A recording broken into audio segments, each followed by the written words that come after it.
सुखमनी सुख अमृत प्रभ नाम भगत जना कै मन विसराम।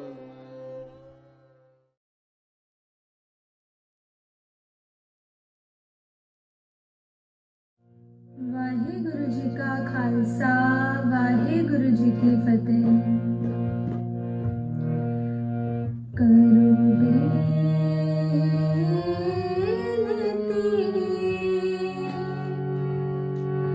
पार ब्रह्म सब जाने। करो बेनती पार ब्रह्म सब जाने। करो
see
खालसा वाहिगुरु जी की फतेह। वाहिगुरु जी का खालसा वाहिगुरु जी की फतेह. I'm Jessie Kaur. मेरा नाम है Gurpreet Singh. Welcome to the Sukmani Series. We'll be doing the second half of the 5th Astpadi today. For those of you who may not have joined us the first time, we took a slightly unconventional approach. We decided that we really weren't able or qualified to do an absolute or irrefutable interpretation of the Bani. So we did our own studying and decided to share with you our conversation and discussion about the meaning. So I'll just very briefly summarize what we discussed in the first half. We talked about in the first 4 padis that one of the central messages was gratitude. Gratitude for what we've been given, both those material things as well as our physical comforts and abilities, and also our spiritual blessings. We discussed how we have to be grateful for even those very mundane or banal things in our lives, such as even our chores, because even our ability to do those could disappear.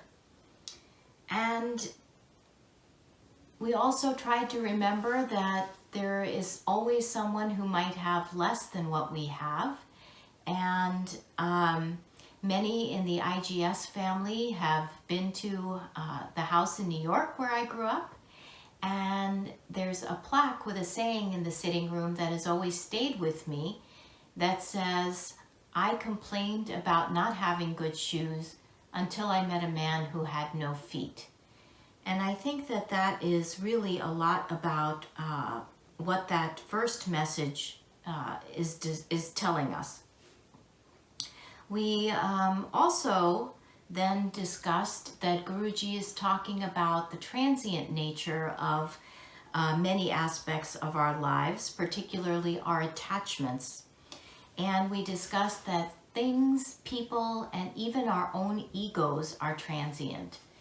That many of us really attach a lot of importance to our position in life. Our identity is very wrapped up, for example, with our job position. But that also can go in an instant. We might be laid off from work, as many people have been this last year. And we also finally talked about how difficult it is to remain detached in our everyday lives. So we'll now start with the 5th padi of this Astpadi.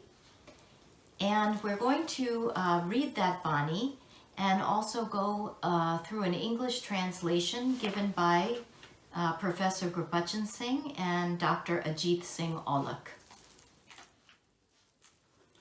मिथ्या श्रवण पर निंदा सुन है, मिथ्या हस्त पर दरब को हिरे.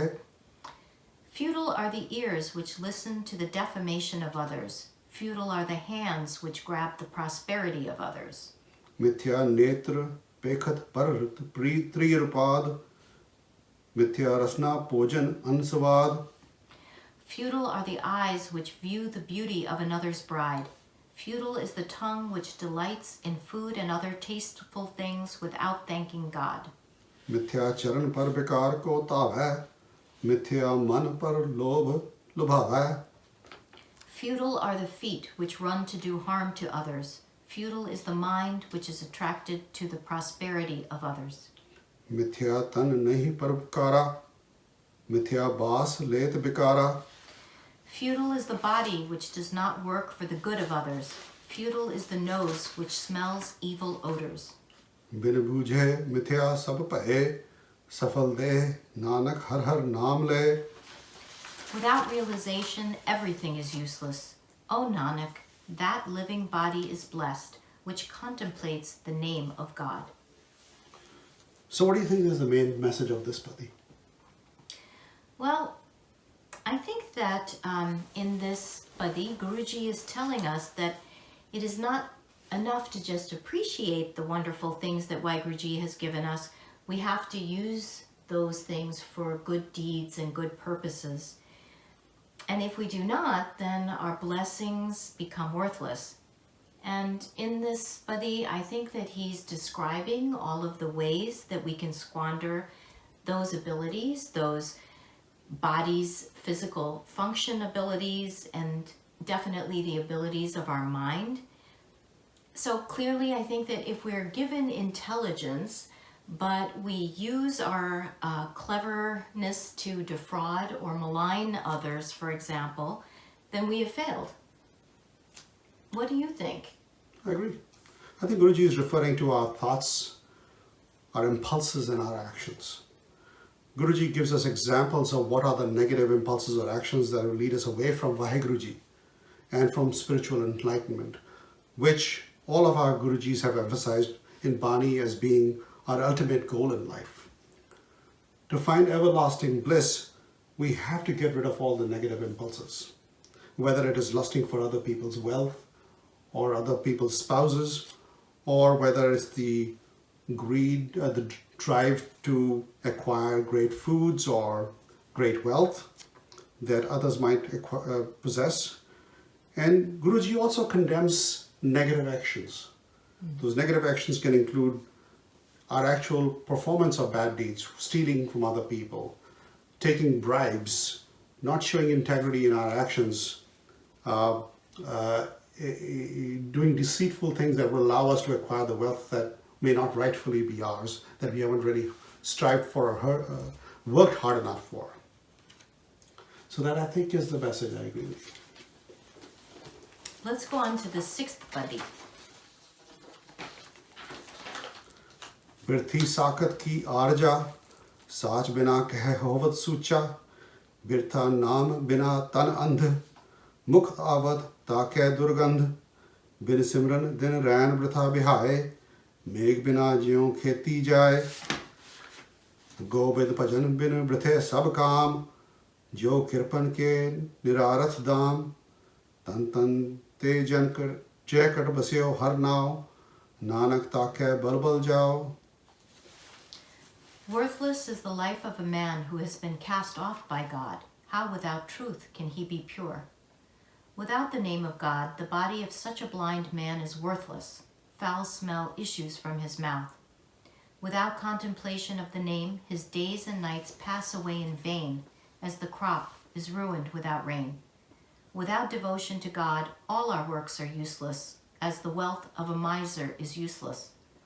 Those are blessed persons in whose hearts the name of God resides. To such persons, Nanak is a sacrifice, time and time again. So, I think in this sixth Badi, Guruji is telling us that if we don't keep Vaheguruji in our hearts, our actions will not always be as pure as they should be. So, I think that most of us are not destined for a life of crime. We're trying to do the right thing. We mean to do well. So what is it that trips us up? What is it that keeps us from doing the right thing? I think it's our egos. In fact, it's all of those vices, the 5 vices that Guruji's talk about throughout Bani. Mm-hmm. It's when we get caught up in those vices, particularly our ego, and fail to recognize the ultimate truth and indulge in false displays of piety and religiosity. Guruji condemns such people who may dress up in a certain way and in appearance seem to be very religious, but then their actions are deceitful. He equates them to people who emanate odoriferous breath. They are pathetic creatures in our Guruji's opinion. The true path lies in remembrance of the Naam. And Guruji reminds us that without all of that, life is in vain. And so then the recitation of Naam does not require or necessitate an outward display of religiosity. Yes. Or of devotion. Mm-hmm. Yeah, I think you're right. I think our ego gets in the way very, very often of our doing really the right thing that we know in our hearts is the right thing. रहत अवर कछ अवर कमावत, मन नहीं प्रीत मुखो गंड लावत. Man appears in one way, but practically lives another way. In his heart there is no love for God, but through his tongue he talks all. जाननहार प्रभु परबीन, बाहर पेख ना काहू पीन. The wise God knows everything. He cannot be won over by outer show. अवर उपदेश आप ना करे, आवत जावत जन्मै मरै. He who to other preaches but himself does not practice is involved in transmigration and subject to birth and death. जिसके अंतर बसै निरंकार, तिसकी सीख तरह संसार. He in whose heart formless God resides, by his teaching the whole world is saved. जो तुम पाने तिन प्रभ जाता, नानक उन जन चरण पर आता. O God, only those whom you love can know you. Nanak falls at the feet of such men to pay homage. I believe in this Astpadi, Guru Arjan Dev Ji is referring to hypocrisy and duplicitous behavior and actions. Guruji is warning us that we could fool other people, but we cannot fool Vaheguruji, as Vaheguruji is residing in our inner conscience, is always with us. We may fool our family, we may fool our friends, we may fool our colleagues and neighbors, but how does one reconcile one's actions with one's inner self? How do we live with ourselves? That's what, and with our own conscience. That's what it is all about. Guruji does not care about flashy and material acts of false devotion. Whether it's putting a lot of sona on the Gurdwara or spending 3 lakhs to Chadaur Malas at Babaji's Taba, while at the same time we see all around us kids living in squalor and in hunger, and we are oblivious to that. So Guruji is referring to that. Bahar pe ek na kahu peen. If our own actions are not consistent with what we expect of others, then we will live through multiple iterations in our lifetime, whether it is living greedy as a pig, or lustful and angry as an elephant, or cunning and deceitful as a fox or a jackal. Guruji is saying we will not find true peace in that manner. Guruji says that those who truly understand the real purpose of life and their very being is filled with the devotion of the formless Lord Nirankar, they not only save themselves, but they save the entire world. And even our exalted Guruji, in utter humility, is saying that he will fall at the feet of such people, because they truly are the enlightened ones. And final reminder is that enlightenment comes through Vaheguru's blessings.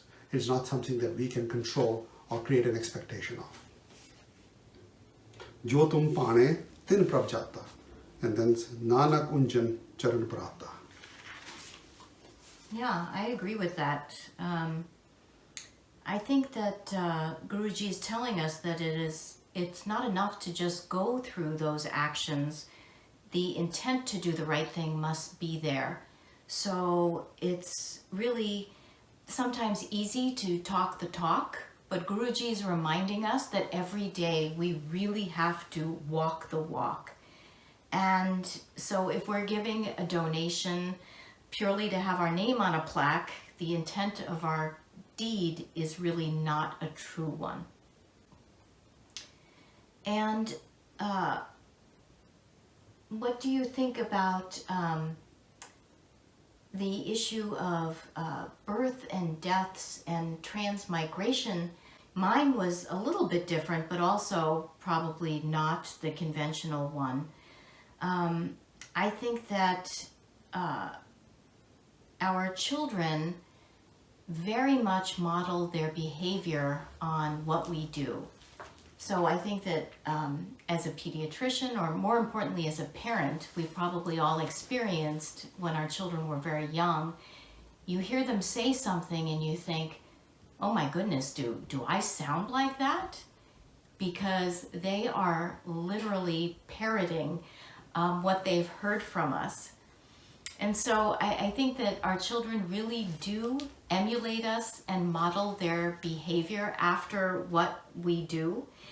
And so if we are modeling good deeds and actions with purity of heart, they see this. And they are then going to model their behavior after ours. And so I think in my mind, my interpretation of those intentions and deeds being passed on generation or after generation is literally our behavior being passed on through our children and them to their grandchildren and on that way. That they really are seeing what we do and then using that as a model for how they are going to act in the future.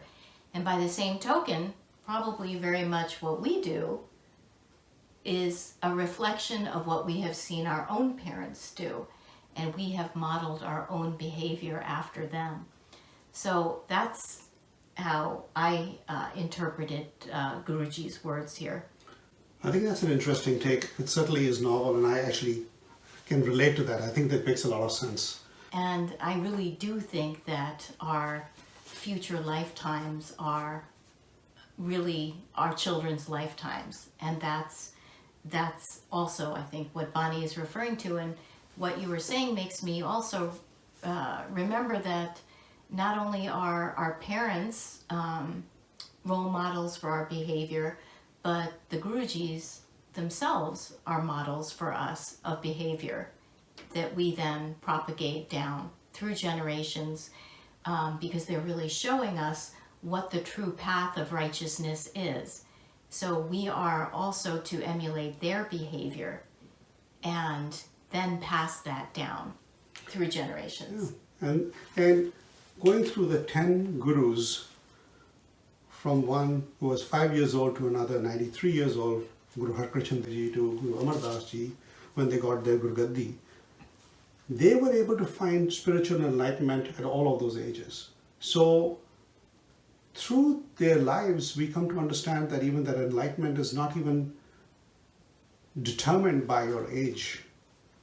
It is determined by Guru's Nadar, as we will discuss in a moment, and by our own actions and our own thoughts and our own impulses. Yeah, and where you are on that spiritual path. Some people are there at a very young age, and some people take longer, and some people never reach there. Yes. करो बेनती पार ब्रह्म सब जाना है, अपना किया आपे माना है. I make supplication before the Lord who knows all things. His own creation he himself honors. आपे आप करत निबेरा, किसै दूर जनावत, किसै बुझावत नेरा. God himself settles all matters justly according to good or bad actions of creatures. उपाव स्यान अब सकल ते रहत, सब कुछ जाने आत्म की के रहत. To some he shows himself distant, and to some he shows himself near. He is beyond all devices and the cleverness of man. He fully knows the way of life of each individual. जिस भावे तिस लय लड़ लाए, थान थनंतर रह समाए. He attaches man to his mantle whom he likes. He is pervasive in all places and interspaces. सो सेवक जिस कृपा करी, निमक निमक जप Nanak Hari. He who has God's grace becomes his servant. O Nanak, each instant meditate upon the Lord. So what do you think this Padi is referring to? I really interpreted this Badi as talking about the omnipresence of Waheguruji.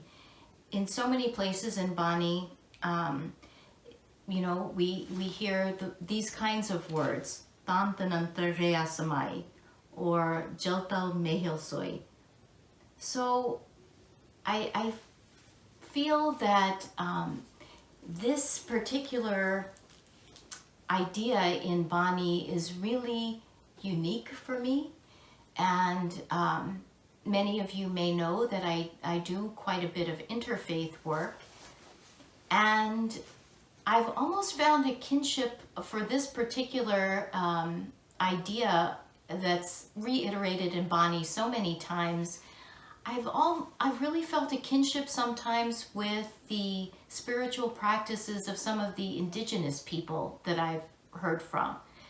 This idea that God is not so much a separate entity as represented maybe in some of the Abrahamic faiths, as some distant person or paternal figure looking down upon us, that God is everywhere within each being's heart, but also in the rest of the universe, in all of the other living creatures, but also in all of the inanimate objects in our world.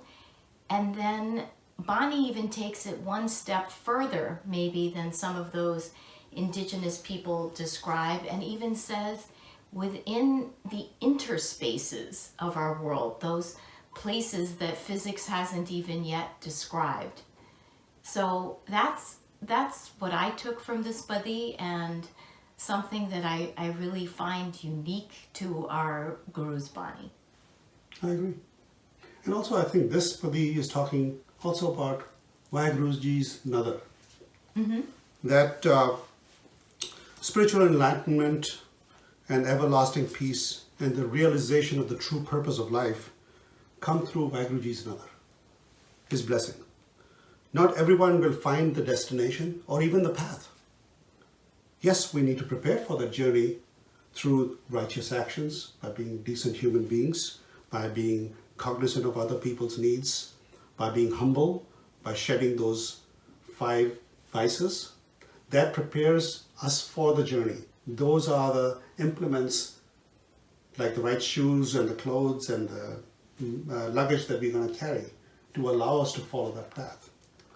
But only Guruji's Nadar will set us on that path, which will lead to the ultimate destination. We don't control that.